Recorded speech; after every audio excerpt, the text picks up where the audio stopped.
అసలు మంచి బిస్కెట్ అనేది ఉందా? ఫ్రాంక్ గా అంటే బ్రాండ్ నేమ్స్ నేను తీసుకుని, ఎందుకంటే వాళ్ళ నా మీద కేసులు వేస్తారు కాబట్టి ఫ్రాంక్ గా there is nothing good in a biscuit. Okay. Normal గా మన ఫ్రెష్ ఫుడ్ ఏంటంటే బయట పెట్టినాక ఒక రోజులో పాడైపోతుంది, ఫ్రిడ్జ్ లో పెడితేనే కనీసం 3-4 రోజుల్లో పాడైపోతుంది. కానీ ఒక బిస్కెట్ మంత్స్ టుగెదర్ ఉంటుంది. అది మంత్స్ టుగెదర్ ఉంటే అది హెల్దీ ఫుడ్ ఎలా అవుతుంది? దాంట్లో ప్రాణం, లైఫ్ ఎట్లా ఉంటుంది? It's a dead thing, first thing. Second thing, ఒక చిన్న బిస్కెట్ లో 17 కెమికల్స్ ఉంటాయి. నేను ఆ సెపరేట్ గా నీకు ఆ కెమికల్స్ ఇచ్చి నువ్వు తినమంటే నువ్వు తింటావా? బట్ బిస్కెట్ ఎలా తింటావు? సో ఇవాళ రేపు వచ్చిన క్యాన్సర్స్ కానివ్వండి, ఒబిసిటీ కానివ్వండి, డయాబెటిక్ ప్రాబ్లమ్స్ కానివ్వండి, రావడానికి కారణం ఏంటంటే నువ్వు రైట్ 6 months నుంచి మన ఇంటెస్టైన్ తయారైనప్పటి నుంచి నువ్వు వాటి ఫుడ్స్ పెట్టడం వల్ల వాళ్ళకి.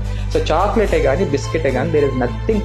ఈ దీంట్లో గుడ్ ఉంది, ఇది ఆటా బిస్కెట్, ఇది గుడ్ వీట్ బిస్కెట్, ఏమి లేదండి. కొన్ని బిస్కెట్స్ లో దీంట్లో ఏమంటారు, మన ఆల్మండ్స్ ఉన్నాయంటారు. ఆల్మండ్స్ ఏముండవు, చిన్న ఫ్లేక్ ఉంటుంది అంతే. వాడు మాత్రం నా బిస్కెట్లు ఇన్ని ఆల్మండ్స్ చాలా హెల్దీ అంటారు. నువ్వు ఆల్మండ్స్ తినొచ్చుగా, why you wanted it?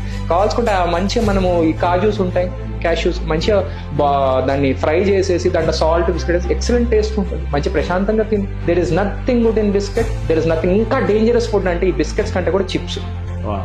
They are 5 times more dangerous than a biscuit. మీరు తీసుకునే అదే మందులు, అదే నాణ్యమైన మందులు మెడ్ ప్లస్ బ్రాండ్స్ పై సగం ధరకే